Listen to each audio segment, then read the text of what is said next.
Well, here we are for the thriving life. Yay. I'm your host, Jennifer Huff, and welcome. You know, these days there's a lot going on in the world. Therefore, there's a few people that are, just a couple people that might be having some issues with anxiety. In fact, I was talking to a couple of clients today and some new acquaintances, and she was talking about her daughters, and I just could feel, these beautiful, sensitive beings just feeling everything. Also, well, there's a few more things I have to say, but have you ever felt like the world's just going to steamroller over you if you don't protect yourself? Does it feel like sometimes you get anxious about the anxiety? Like it's just going to sneak up on you. So now you're vigilant about being anxious. That's always fun. And what if anxiety isn't the enemy? What if it's just a messenger, right? Wouldn't that be cool if you could be free from that ever having an effect? Come on. All right, you guys, write in, tell us your name. Always put it in the comments. Let us know where you're tuning in from. We love to hear from you. And give me a little shout out if you ever have the experience of anxiety. I'm going to make a little definition of a couple of definitions of anxiety first that might help. So first and foremost, hey in Canada, to our people that are joining us in Canada, actually all over the world generally. So happy you're here. All right. A couple of definitions. So, definition for the purposes of our discussion today of anxiety. Anxiety is the act of, just consider, not as the truth, just as a possibility. It is the act of projecting a future that hasn't happened yet and acting like it's going to happen soon. So let me put it a different way. It's as though we are projecting a future that we make up because it isn't happening. So because we think somehow we're in control of that happening or not, we think about the scariest things that our imagination can conjure, put that into the future trajectory because that's where our vibe is about our future, generally based on our past being incredibly unpredictable. And at some point, probably when we were little, we made up that something like that future might happen again. And then we put together protective mechanisms. Sometimes it's anxiety that's warning about an imagined story made up future that isn't true, but man, does it feel real, doesn't it? For those of you that feel anxiety, yeah, it feels so real. Yeah. And the cool thing is, your feelings are a measurement tool. They're a measurement of the thoughts you're having. So if you're thinking about something really scary, your measurement tool will go, "Wow, that's super scary. We got to prevent that. We got to control that." Here's the thing though. Generally that which you are anxious about, generally 99% of the time isn't going to happen. It's not slated to happen. However, the anxiety feeling inside the body is like it is. Here's another definition. And I'm just looking for definitions that maybe are a little bit more empowering than the definition of I am a victim of an unexplained feeling inside. Here's another. It could be that anxiety comes from a paradigm that we've bought into called, "Hmm, I think there's a literally, I think that we are all in danger of really scary things happening, and the only way to not have the scary things happen is to actually turn all of my receptor sites in my cells outward and face the world to be on guard for every scary thing that could be happening because someone demonstrated that earlier in my life." Can't say as I blame you. I'm certainly been anxious of things in my life for sure. What I used to get anxious about is the next migraine I was gonna get, so I get it. But of course, anxiety also is a contributing factor to migraines. So isn't that convenient that I didn't even get to address the migraines? Because I already had a second fear, which was that it might happen. Never mind being anxious when it was happening. Now I'm anxious before it ever happens. And of course, what that did is made my body more tense and made me more susceptible to migraines, right? So what is that? Well, there's a few factors. There's a few factors. I'm gonna tell you a little story of a client. Uh, she lived in Ontario, where a few of you listening right now are from, and there's ice storms a lot of the times in the spring, and her mother didn't live too far. She's from Uxbridge, Ontario, and there was an ice storm, and she wanted to go and visit her mom. And the danger signs were all over. The radio was just saying, "Don't go out," all the things. And like a good Ontarioan, she decided to do it anyways. And the ice trucks had the sand trucks hadn't been out or anything like that. And what ended up happening is she went out on the road and she basically got out of her driveway. Her driveway was on a bank somehow, so not the road outside her driveway was on a turn, so it was banked just slightly, and she just basically do basically, went maybe, I don't know, 100 feet and, went off the road into a big old ditch. I think her car turned on the side, etcetera, etcetera. And from then on, she was really scared to drive. Really scared, anxious all the time, anxious going to the store. It didn't matter if it was good weather or not, because what she made up is that she's not a good driver or that, anything can happen out of the blue. And the cool thing about your amygdala, about the part of the brain, about the reticular activating part of the brain, is that when you make an issue important, it will make the whole issue important, i.e., that, she made up that her driving is bad and that anything can happen. And she said, what if I come up to an intersection, a Big Mac truck comes and just sideswipes me? And I said, yeah, but that's not what happened to you. What happened to you is your higher levels and actually the three dimensions were telling you not to go on the road because and you and your freedom-seeking little stubborn self, not that I would know anything about that, decided to go on the icy road any old how despite all the signs. And she said, "Yeah, but it could still." I said, "No, no, no, no. If you wanna get specific about the fear that you should have based on what happened to you, it actually doesn't even make sense that you have anxiety about driving.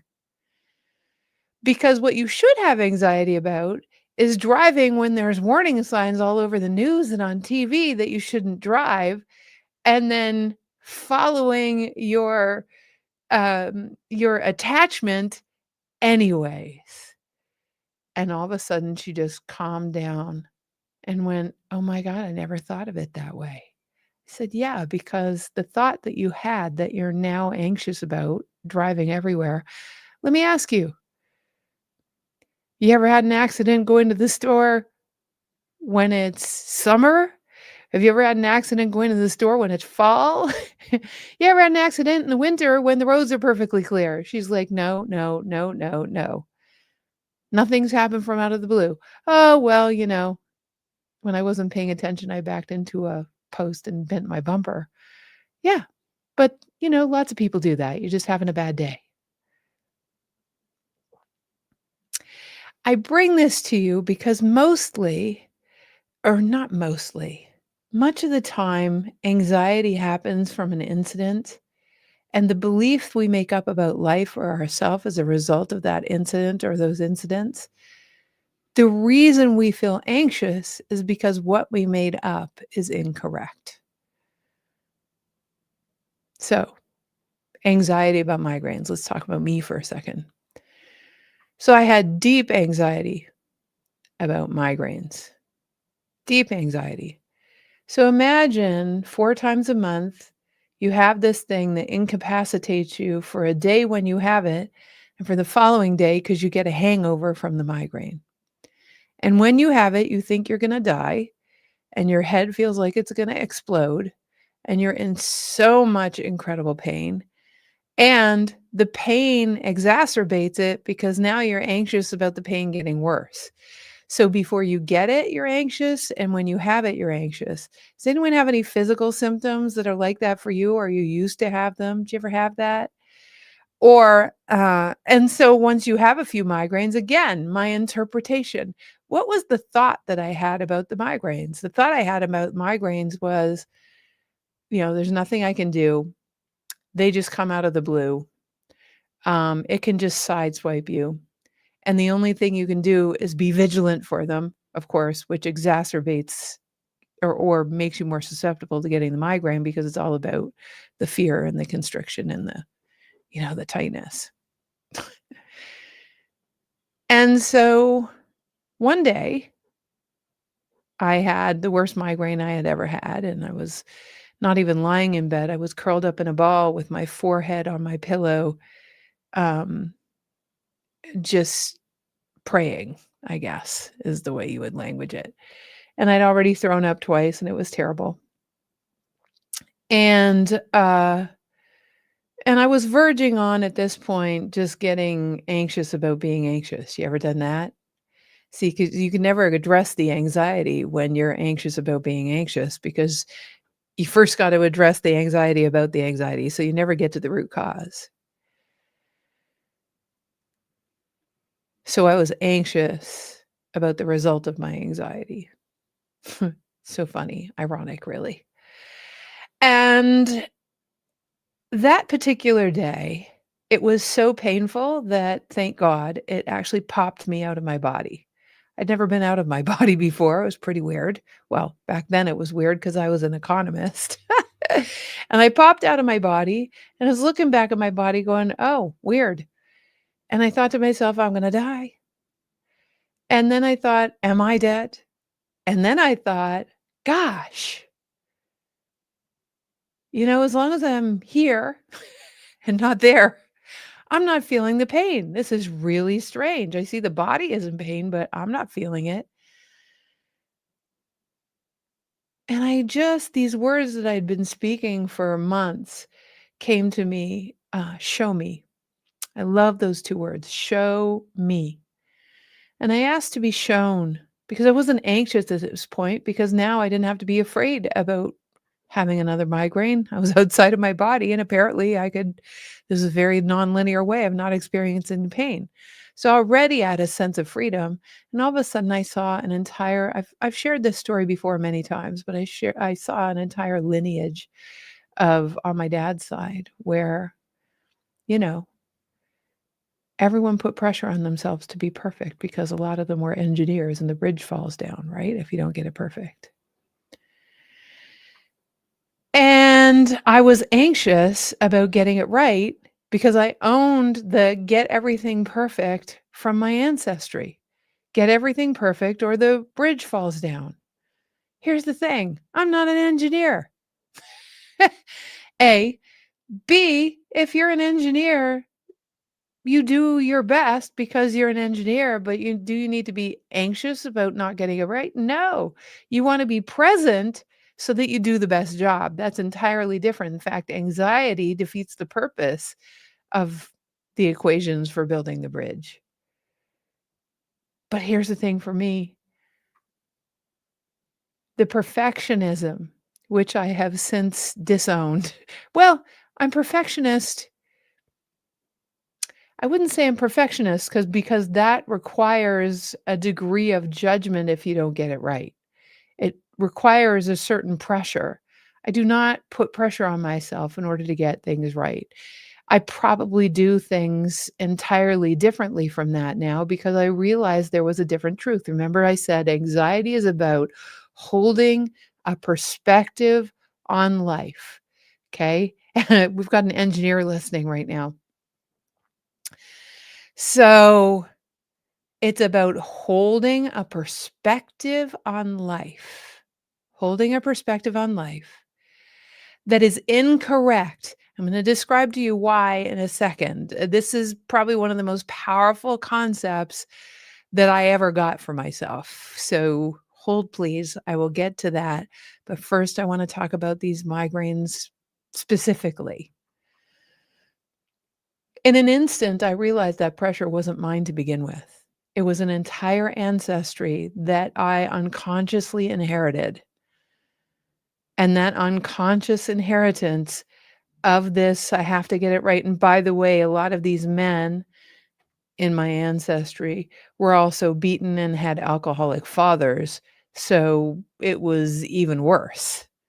You know, they had a reason to be anxious because if they didn't get things right around the house. Oh, and by the way, the getting of things right was the what one needed to do in order to get them right, was based on very volatile people not really telling you, what the expectation is and sometimes deciding it in the moment and then using whatever they made up in their head as their excuse to be very angry at you and do things. So even the what getting right get the what the parameters for getting it right, the basically the goal could move because your parent would move the goal without letting you know and then judge you for not meeting it. So, more reason for anxiety, right? Not really fair. And here I was having that feeling. In the end, as I realized that my definition was wrong, the idea about why I was putting pressure on myself was entirely not even mine. I realized that the deeper truth was that the entirety of life is formulated for me. By the way, this goes for depression as well. Let me share the story. This is really important. I was way back when we were teaching a program called Get Out of Your Own Way, really powerful program. And it just came through me because I see holographically as I was talking to someone that was really in pain and I wanted to help them. By the way, I never had another migraine the rest of my life. I have had headaches for various and sundry reasons, but I have not had a migraine. Go figure. And I became a migraine specialist when I ran the largest integrative clinic in Canada.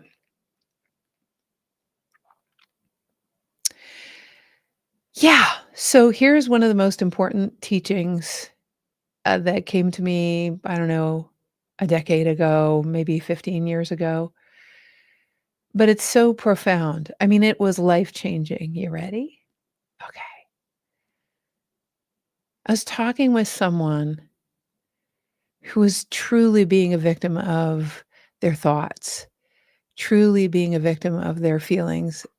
And trust me, we all do it. I still do it. Everyone does it. So let's not pretend I am in some world of perfectionism here.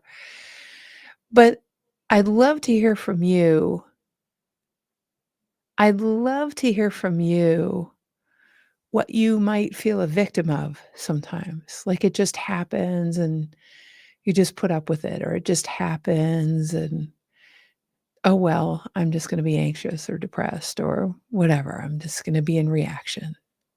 Who or what do you feel a victim of? Because I was in front of someone that I had deep compassion for. I just saw this person like crazy. And it just came to me. All of creation, infinite wisdom, that which creates and is omnipotent and omniscient, is in everything and of everything. And look for yourself if you have a relationship to creation, all that is, physics, whatever you want to call it, God, that there are no real mistakes. I mean, human beings have evolved over time and we have all these different aspects and senses.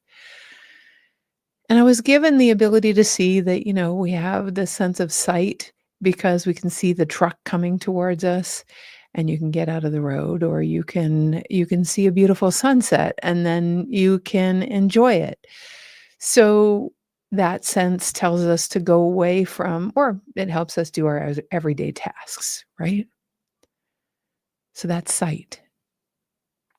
Which, by the way, is vibrational because we only see this much of the spectrum. There's all sorts of infrared, and, I was just hanging out with some people in an infrared, and the woman kept saying, "Well, I don't see any red." Well, you can't see the red because our eyesight isn't designed to do that. Man, if you start seeing multidimensionally, you can start seeing that stuff, but it's all energy, it's all waves. Then I was thinking about, sound, hearing. Stay with me. Hearing, is another sense, and if you hear someone yelling, you go away from it, and if you hear beautiful music or music you love to dance to, you go towards it. It's pretty straight up, and then there's touch. Oh, sound is also vibrational, and we certainly don't hear everything on the spectrum of sound. So the next thing is touch. So with respect to touch, what happens is if we touch something that's hot, we take our hand off, and if we touch something that's soft and squishy, we want more of it, like I was just snuggling with my dog, and I was thinking, well, all the senses are like that. They're either for enjoyment that you go towards, creation didn't make a mistake. It's really all of these senses are for redirection, so you get out of the burning house if you smell the smoke. And if you smell the pumpkin pie in the oven, or the chocolate chip cookies, depending on who you are, then yay. So what happened from here is that I realized that feelings feelings are like your finger on a hot stove. Feelings are touching the stove of what you're thinking. Feelings are witnessing the they're like the eyeballs of the soul checking out the sunset of your perceptions. And if your feelings actually are feeling really bad, it's because the thoughts that you're thinking are so far away from the truth of who you are, you know, that that that constrictive feeling is consciousness. It's the language of life speaking to you going, "Hey, the thought you're thinking is incorrect. It's not the deepest truth. It might be your amygdala, your reticular activating device in your brain making up something to try to protect you. God bless. It's all good. There's nothing wrong here. We do it all the time. But there's some perception. Some people have an anxiety about getting their life right by the time they die, right? I've experienced that a few times. I see a lot of people doing that. I've witnessed a few billionaires doing that actually. Just a real anxiety about doing everything before they die. But the reason they feel anxious is because the perspective is incorrect. You don't have to do everything and accomplish all the things before you die. I mean, what's the point of having all that money if you don't enjoy it, goodness sakes? What's the point of having a great relationship if you don't enjoy it? What's the point of that can't be what the universe had in mind. Get everything done before you die. So what's the freeing perspective? What's the more true perspective? What's the sunset perspective? What's the puppy dog holding a baby in your arms, that sense perspective? What's the truth? The deeper truth. The truth is that we were meant to enjoy whatever's in front of us. The purpose is not to accomplish so that we can get to enjoyment or accomplish so that we can get to fulfillment. It's about the fulfillment and the enjoyment right now, or why be alive? Plus, you're infinite. So, if you're infinite, you'll just come back and do it again. And probably the things that you desire that you aren't getting to in this lifetime, you're going to get to in next lifetime. Can you see how freeing that is? All of a sudden, your hand's off the hot stove. This is where anxiety is not something to fear having, because that means you're anxious about being anxious. And now I wanna so do you get the thing about anxiety? It's an actual, it's like a finger that's putting its hand on a hot stove and being redirected to, "Nope, that's not the thought." So now I wanna talk about these beautiful people that I encountered this week, or daughters of a beautiful person I encountered this week. So the anxiety that they feel is coming from, oftentimes, from witnessing, sometimes is witnessing people around us. It could be our parents, it could be our teachers, it could be a clergy, it could be anybody. And there could be something like, if I don't get this right, then I'm going to go to hell. That could be one. you know, it could be a thought of trying to constantly get our parents' approval for whatever reason. I did that. Oh, yeah. And I was anxious all the time in my childhood. Holy cowabungas. And I was constantly trying to get the approval. So I was giving my power away instead of listening to my own connection to the divine, my own connection to God, my own knowingness. Number one way to feel anxious is to try to interpret, just like my dad did, and his father's father. What they did is they tried to figure out what other people wanted in order to do the right thing. God bless, really, seriously, God bless. And in doing so, the belief that's incorrect there is you are your own connection to the divine. And often what you are called to do, what your greater self is asking you to do, is contra your perception of what other people want you to do. So what happens is consciousness gives you a signal when you are trying to be something for someone else, including God, instead of yourself. Because after all, creation, God, all that is, created you as yourself. So trying to be something for someone else literally goes against the very purpose the divine created you. Infinite wisdom created you. Yeah, that would cause a lot of anxiety, literally living your life for other people instead of yourself, when yourself is what creation created. Isn't it great that creation doesn't make any mistakes and didn't just throw feelings into the mix, and that feelings measure the thoughts you're having and the paradigms you're living into that are off base from the deeper truth? The query is, what what is the paradigm or the thought that you're having that actually isn't true? And then, of course, working with someone to help you build a bridge like I did for myself and I've done with my clients, right? So, last but not least, I hope this is helpful to some degree. Please put in the comments if it is. Um, it even matters when the world seems like it's blowing up, right? That's a thing too. What are the perspectives you are holding that are out of alignment with the future you want to live into, right? Okay, so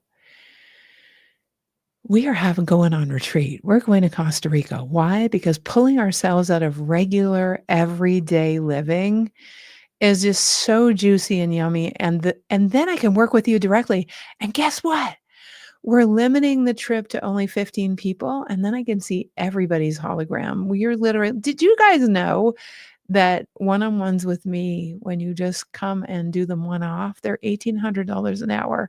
And the cool thing is we're going to be together for like 5 days in Costa Rica on a beach in a beautiful place. We're going to be doing processes. We're going to be playing with sloths. We're going to be doing all sorts of stuff to build bridges to the truth of who you really are. There is nothing like the evolutions that happen when we come together and we actually let ourselves be seen and we let ourselves see and we make permanent embodied shifts in paradise. It is an amazing journey, and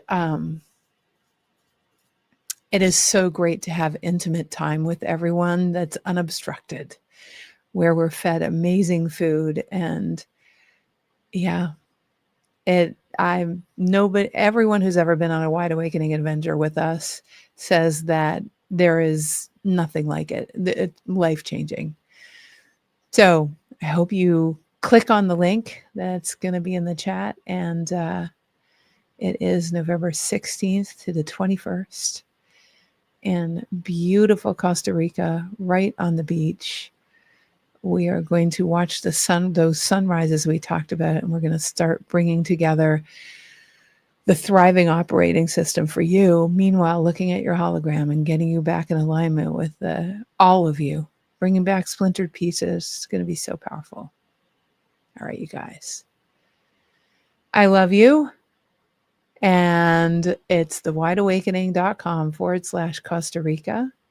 Like I said, we've already got a couple of people registered, so it's going to fill up fast because we haven't really been advertising it. And so, yeah, just say yes to yourself. That will tell the universe something. Guys, I hope this has helped, these perspectives on anxiety. It's not all of it. We can't do more than this in a half an hour, but it will give you a sense. What I would love you to do as we leave for today is let yourself imagine, so that your biology can catch up to the vision of you living in peace and being in flow with life, no matter what happens, in a way that doesn't take you out anymore. Imagine that was just your embodied state. Just let yourself imagine it, because now you're going to activate your biology to it, and you're going to become a little bit more magnetic to some of those switches. Right, you guys? So love you so much. Thank you for being here. Remember, every Friday at 1 p.m. Eastern time, please do us a favor. It makes a huge difference for you to like us and follow us, both on the show, in YouTube. Pretty please. We'd love that. And absolutely, please like and follow this and make a comment. We love to blab to you. Well, I love to blab to you. I mean, I keep saying talking to people is the new internet. So love you guys, and just giving you a big hug, and we'll see you next time. And Pierrette, I'm glad that was helpful. All right, you guys, see you next time. Big hugs.